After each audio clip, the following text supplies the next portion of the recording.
ಪ್ರತೀಕ್ಷಾ ಸಿಯು 10ನೇ ತರಗತಿ ಶ್ರೀ ಸಿದ್ದರಾಮೇಶ್ವರ ಪ್ರೌಢಶಾಲೆ ಚಿಕ್ಕಜಾಜೂರು. ಇಂದು ನಾವು ಕನ್ನಡ ವಿಷಯದಲ್ಲಿ ಗದ್ಯ ಭಾಗ 1 ನಮ್ಮ ಭಾಷೆ ಪಾಠದ ಆಧಾರದ ಮೇಲೆ ಚಟುವಟಿಕೆಯೊಂದನ್ನು ರೂಪಿಸಿದ್ದೇವೆ. ಧ್ವನಿ ಸಂಕೇತಗಳ ಕ್ರಮಬದ್ಧ ಜೋಡಣೆಯೇ ಭಾಷೆ.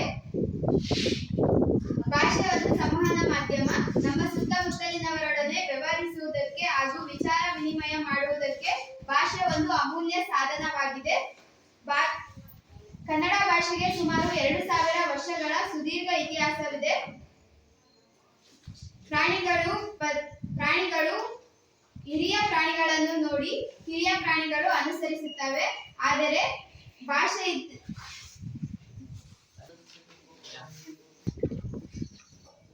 ಎಲ್ಲರಿಗೂ ನಮಸ್ಕಾರ. ನನ್ನ ಹೆಸರು ಪ್ರತೀಕ್ಷಾ ಸಿಯು 10ನೇ ತರಗತಿ ಶ್ರೀ ಸಿದ್ದರಾಮೇಶ್ವರ ಪ್ರೌಢಶಾಲೆ ಚಿಕ್ಕಜಾಜೂರು. ಇಂದು ನಾವು ಕನ್ನಡ ವಿಷಯದಲ್ಲಿ ಗದ್ಯ ಭಾಗ 1 ನಮ್ಮ ಭಾಷೆ ಪಾಠದ ಆಧಾರದ ಮೇಲೆ ಚಟುವಟಿಕೆಯೊಂದನ್ನು ರೂಪಿಸಿದ್ದೇವೆ. ಭಾಷೆಯ ಅರ್ಥ ಧ್ವನಿ ಸಂಕೇತಗಳ ಕ್ರಮಬದ್ಧ ಜೋಡಣೆಯೇ ಭಾಷೆ. ಭಾಷೆ ಒಂದು ಸಂವಹನ ಮಾಧ್ಯಮ. ನಮ್ಮ ಸುತ್ತಮುತ್ತಲಿನವರೊಡನೆ ವ್ಯವಹರಿಸುವುದಕ್ಕೆ ಹಾಗೂ ವಿಚಾರ ವಿನಿಮಯ ಮಾಡುವುದಕ್ಕೆ ಭಾಷೆ ಒಂದು ಅಮೂಲ್ಯ ಸಾಧನವಾಗಿದೆ. ಕನ್ನಡ ಭಾಷೆಗೆ ಸುಮಾರು 2000 ವರ್ಷಗಳ ಸುದೀರ್ಘ ಇತಿಹಾಸವಿದೆ. ಭಾಷೆಯ ಮಹತ್ವ. ಪ್ರಾಣಿಗಳು ತಮ್ಮ ಮರಿಗಳಿಗೆ ಚಲನವಲನಗಳ ವಿಷಯವಾಗಿ, ಆಹಾರ ವಿಚಾರಗಳ ವಿಷಯವಾಗಿ ತರಬೇತಿ ಕೊಡುತ್ತವೆ. ಅಲ್ಲಿಗೆ ಪ್ರಾಣಿಗಳ ಸಾಂಸ್ಕೃತಿಕ ಸಂಸ್ಕೃತಿ ಮುಗಿಯಿತು. ಸಮಕಾಲೀನರಾದರೂ ಗತಕಾಲದ ಸಂಸ್ಕೃತಿಯನ್ನು ಉಳಿಸಿಕೊಂಡು ಬರಬೇಕೆಂದರೆ ಭಾಷೆಯ ಅಗತ್ಯವಿದೆ. ಇದೆ ಭಾಷೆಯ ಮಹತ್ವ. ಭಾಷೆಯ ಸ್ವರೂಪ. ಭಾಷೆಯಲ್ಲಿ 2 ವಿಧಗಳಿವೆ. ಒಂದು ವ್ಯಾವಹಾರಿಕ ಭಾಷೆ, ಇನ್ನೊಂದು ಗ್ರಾಂಥಿಕ ಭಾಷೆ. ವ್ಯಾವಹಾರಿಕವೆಂದರೆ ಜನರು ಮಾತನಾಡುತ್ತಾರೆ ಹಾಗೂ ವ್ಯವಹರಿಸುತ್ತಾರೆ.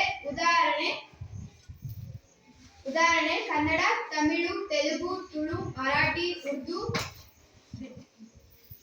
ಇದಕ್ಕೆ ಉದಾಹರಣೆಗಳಾಗಿವೆ. ಗ್ರಾಂಥಿಕವೆಂದರೆ ಗ್ರಂಥ ರಚನೆಗಳಲ್ಲಿ ವ್ಯಕ್ತವಾಗಿರುವುದನ್ನು ಗ್ರಾಂಥಿಕ ಭಾಷೆ ಎನ್ನುತ್ತೇವೆ. ಉದಾಹರಣೆ ಸಂಸ್ಕೃತ, ಕನ್ನಡ, ಇಂಗ್ಲಿಷ್, ಪಾಳಿ.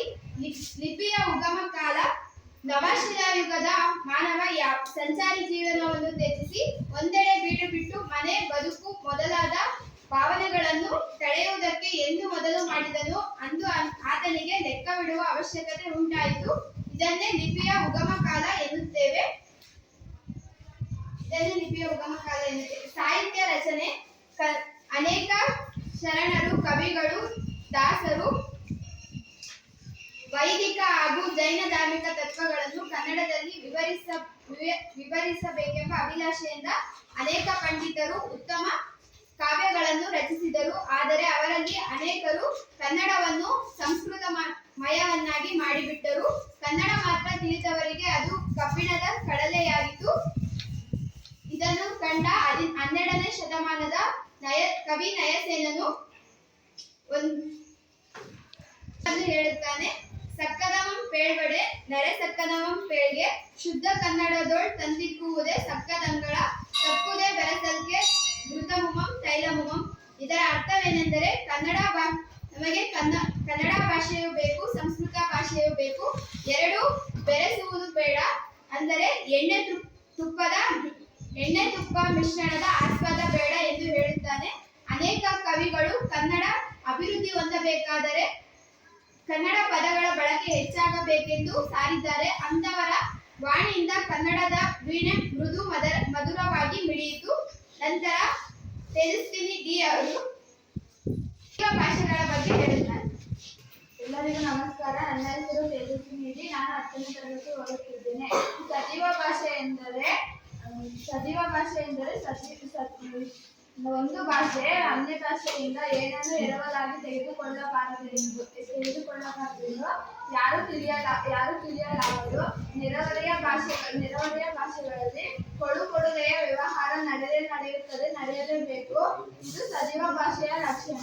ಉದಾಹರಣೆ ದಿವಾನ, ಸರಕಾಲ, ಮುನಶ್ರೀ ಸರದಾರ ದವಲತ್ತು ಅಸಂಖ್ಯಾತ ಭಾಷೆಗಳಿಗೆ ಉದಾಹರಣೆ ರೈಲು ಮೋಟಾರ್ ಓಟ್ಲು ಆಫೀಸ್ ಪೋರ್ಚುಗೀಸ್ನಿಂದ ಬಂದ ಶಬ್ದಗಳು ಬಟಾಟೆ ಅನನಸ್ ಜಂಪಾಲ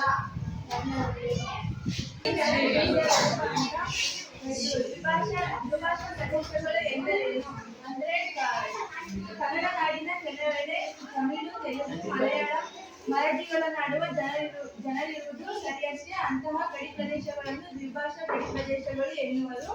ಅಲ್ಲಿಯ ಜನರಿಗೆ ಸಾಮಾನ್ಯ ಎರಡೆರಡು ಭಾಷೆಗಳು ಬರುತ್ತವೆ. ಹಾಗೆಯೇ ಬಳ್ಳಾರಿ ಅನಂತಪುರ ಜಿಲ್ಲೆಗಳಲ್ಲಿರುವ ಗಡಿಯಲ್ಲಿರುವ ಜನತೆಗೆ ಕನ್ನಡ ತೆಲುಗು ಎರಡು ಭಾಷೆಗಳು ಬರುತ್ತವೆ. ಇದರಿಂದ ಸ್ವಾಭಾವಿಕವಾಗಿ ಗಡಿ ಜನರ ವ್ಯವಹಾರಕ್ಕೆ ಸಂಪರ್ಕಗಳಿಂದ ನೆರೆಮಾತುಗಳಲ್ಲಿ ಕೊಡುಕೊಡುಗೆ ನಡೆಯುತ್ತದೆ.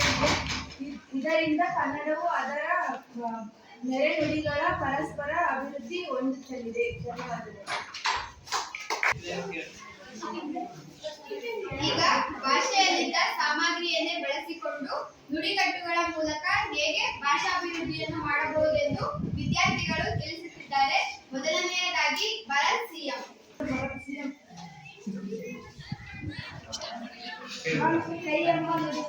ಕೈ ಎಂಬ ಪದದಿಂದ ಒಂದಷ್ಟು ನುಡಿಗಟ್ಟುಗಳನ್ನು ಮಾಡಿದ್ದೇನೆ. ಇದನ್ನು ಪ್ರಸ್ತುತಪಡಿಸಲು ಇಷ್ಟಪಡುತ್ತೇನೆ. ಕೈ ಕೊಡು. ಈ ನುಡಿಗಟ್ಟಿನ ಅರ್ಥ ಮೋಸ ಮಾಡು. ಕೈ ಬಿಸಿ ಮಾಡು. ಈ ನುಡಿಗಟ್ಟಿನ ಅರ್ಥ ಲಂಚ ಕೊಡು. ಕೈ ಮೀರು. ಈ ನುಡಿಗಟ್ಟಿನ ಅರ್ಥ ಶಕ್ತಿ ಮೀರಿ ಕೆಲಸ ಮಾಡು. ಕೈ ಸುಡು. ಈ ನುಡಿಗಟ್ಟಿನ ಅರ್ಥ ಕೆಟ್ಟ ಅನುಭವವಾಗುವುದು. ಕೈ ಹತ್ತು. ಈ ನುಡಿಗಟ್ಟಿನ ಅರ್ಥ ಜಗಳವಾಗುವುದು. ಕೈ ಕಟ್ಟು. ಈ ನುಡಿಗಟ್ಟಿನ ಅರ್ಥ ನಡೆಯುವುದು. ಹಿಂದೆ ನಿಲ್ಲುವುದು. ಕೈ ಇಸಿಕಿಕೊಳ್ಳುವುದು. ಈ ನುಡಿಗಟ್ಟಿನ ಅರ್ಥ ಪೇಚಾಡುವುದು. ಕೈ ಜಾರು. ಅಧೀನದಿಂದ ಬಿಟ್ಟು ಹೋಗುವುದು. ಕೈ ಒಟ್ಟು. ಈ ನುಡಿಗಟ್ಟಿನ ಅರ್ಥ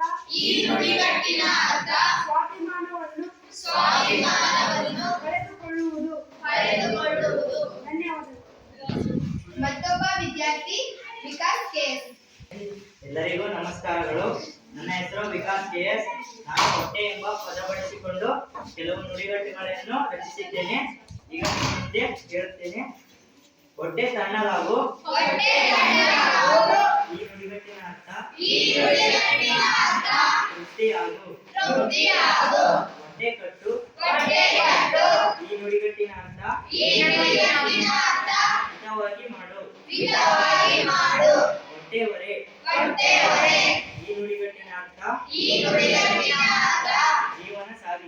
ಜೀವನ ಸಾಗಿಸು. ಹೊಟ್ಟೆಗೆ ಹಾಕಿಕೋ. ಈ ನುಡಿಗಟ್ಟಿನ ಅರ್ಥ ಕ್ಷಮಿಸು. ಹೊಟ್ಟೆ ಉರಿ. ಈ ನುಡಿಗಟ್ಟಿನ ಅರ್ಥ ಅಸೂಯೆ ಪಡು. ಹೊಟ್ಟೆ ಮೇಲೆ ಕಲ್ಲಾಕು. ಈ ನುಡಿಗಟ್ಟಿನ ಅರ್ಥ ಬದುಕಿಗೆ ತೊಂದರೆ ಮಾಡು. ಹೊಟ್ಟೆ ಇಡಿ. ಈ ನುಡಿಗಟ್ಟಿನ ಅರ್ಥ ಸಹಿಸು. ಮತ್ತೊಬ್ಬ ವಿದ್ಯಾರ್ಥಿ ಪ್ರಧಾನ್ ಎಂ. ನನ್ನ ಹೆಸರು ಪ್ರಧಾನ್ ಗಾಳಿ ಎಂಬ ನುಡಿಗಟ್ಟುಗಳ ಬಗ್ಗೆ ಹೇಳುತ್ತಿದ್ದೇನೆ. ಗಾಳಿ ಬುದ್ಧಿ ಮನವೊಲಿಸಿಕೊಳ್ಳು. ಈ ನುಡಿಗಟ್ಟಿನ ಅರ್ಥ ಅರ್ಥವಾದ ಕೆಲಸದಲ್ಲಿ ತೊಡಗು. ಗಾಳಿ ಹಕ್ಕು. ಈ ನುಡಿಗಟ್ಟಿನ ಅರ್ಥ ಆಲೋಚನೆ ತೋರಿಸು. ದೃಢಗೊಳಿಸು. ಗಾಳಿಗೆ ತೂರಿ ಬಿಡು. ಈ ನುಡಿಗಟ್ಟಿನ ಅರ್ಥ ನಿರ್ಲಕ್ಷಿಸು. ಗಾಳಿ ಗೋಪುರ ಕಟ್ಟು. ಈ ನುಡಿಗಟ್ಟಿನ ಅರ್ಥ ಕಲ್ಪನೆಗಳನ್ನು ಮಾಡುತ್ತಿರು. ಗಾಳಿ ಬೀಸು. ಈ ನುಡಿಗಟ್ಟಿನ ಅರ್ಥ ಪ್ರಭಾವ ಬೀರು. ಬಿಡದಿರು. ಗಾಳಿ ಸಮಾಚಾರ. ಈ ನುಡಿಗಟ್ಟಿನ ಅರ್ಥ ಖಚಿತವಲ್ಲದ ವಾರ್ತೆ. ಸುದ್ದಿ. ಗಾಳಿ ಹಾಕು. ಈ ನುಡಿಗಟ್ಟಿನ ಅರ್ಥ ಉತ್ತರಿಸು. ಮತ್ತೊಬ್ಬ ವಿದ್ಯಾರ್ಥಿ ರವಿಕುಮಾರ್ ಎಸ್.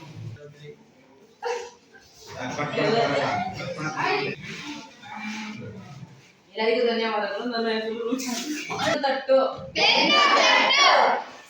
ಈ ನುಡಿಗಟ್ಟಿನ ಪ್ರೋತ್ಸಾಹಿಸು. ಬೆನ್ನು ತೋರಿಸು. ಈ ನುಡಿಗಟ್ಟಿನ ಅರ್ಥ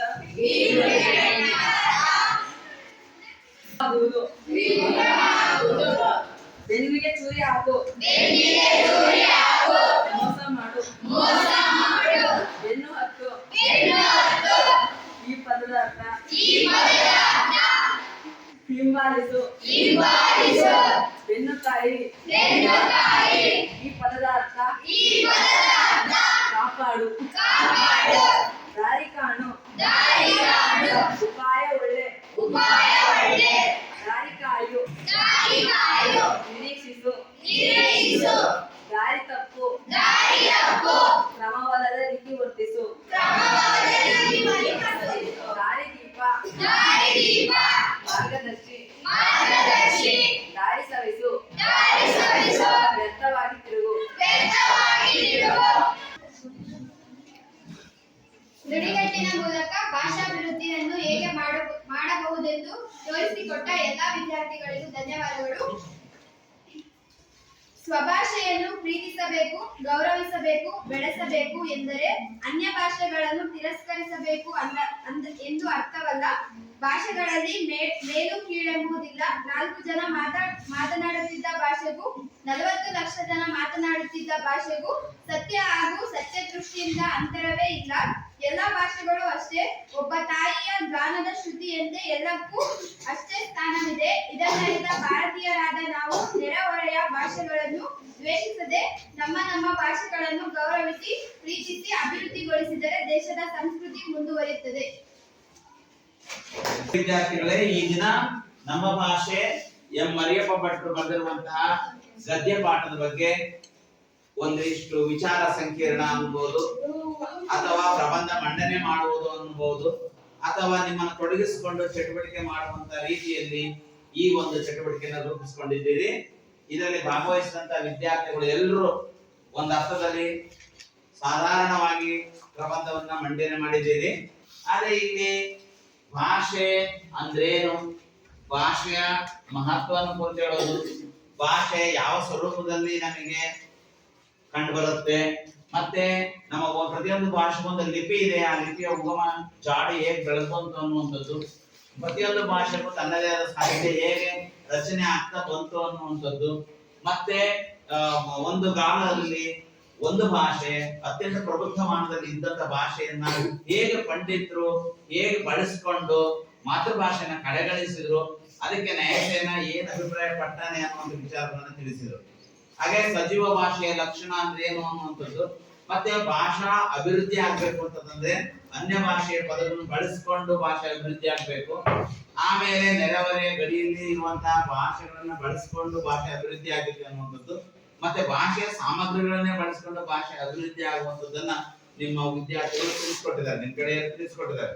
ಅಷ್ಟೇ ಅಲ್ಲ, ಕೊನೆಗೆ ಪ್ರತೀಕ್ಷಾ ಅನ್ನುವಂಥ ವಿದ್ಯಾರ್ಥಿನಿ ಕೊನೆಗೆ ಪಾಠ ಚಟುವಟಿಕೆಯನ್ನು ಮುಕ್ತಾಯಗೊಳಿಸುವ ಸಂದರ್ಭದಲ್ಲಿ ನಾವೆಲ್ಲ ಭಾಷೆಗಳನ್ನು ಪ್ರೀತಿಸಬೇಕು ಅನ್ನುವಂತ ಮಾತನ್ನ ಹೇಳಿದ್ದಾರೆ.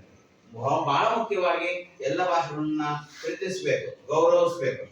ನಮ್ಮ ಸ್ವಭಾಷೆಯನ್ನು ಹೇಗೆ ಪ್ರೀತಿಸಬೇಕು, ಇತರ ಭಾಷೆಗಳನ್ನು ಗೌರವಿಸಬೇಕು ಅನ್ನುವಂತ ನಿಟ್ಟಿನಲ್ಲಿ ಉಪಸಂಹಾರಗೊಳಿಸಿದರೆ ಒಟ್ಟಾರೆ ಚಟುವಟಿಕೆ ಅರ್ಥಪೂರ್ಣವಾಗಿದೆ. ಇನ್ನು ಮತ್ತಷ್ಟು ಉತ್ತಮವಾಗಿ ಚಟುವಟಿಕೆ ಬರೋ ಹಾಗೆ ನೀವು ಅಭ್ಯಾಸ ಮಾಡಬೇಕು ಅಂತ ತಿಳಿಸ್ತಾ ಇವತ್ತಿನ ಚಟುವಟಿಕೆಗೆ ನಾನು ವಿರಾಮವನ್ನು ನೀಡ್ತಾ ಇದ್ದೀನಿ. ಎಲ್ಲರಿಗೂ ನಮಸ್ಕಾರ.